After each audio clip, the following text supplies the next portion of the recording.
এই মগে 1.5 মগ জল ঢেলে দিয়েছি। 1.5 মগ জল? হ্যাঁ ঠিকই আছে, ও যা হবে রাতেও তো লাগবে। এই যে চরম মাংস রান্না চলছে, রান্নার ঠাকুর। এই যে রান্নাটা কালে থাকে। ইয়ে তাও বেশি আছে রে ভাই, বেশি আছে না? মানে ভাই বা রান্না করছে না, কিন্তু বেশি হবে, বেশি লাগছে তাই তো। হালকা চিনি দিয়ে দাও, হালকা চিনি দিয়ে দাও, তাহলে লবণ কম ইয়ে হয়ে যাবে। এগুলো অনেক পেট ভালো রাখবে, ঠিক আছে। হালকা চিনি দিয়ে দাও, দেখবা লবণ কম লাগবে। মশলা মশলা দেয়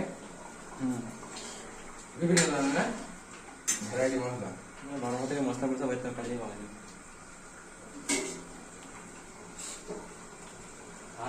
আর তুলিস না,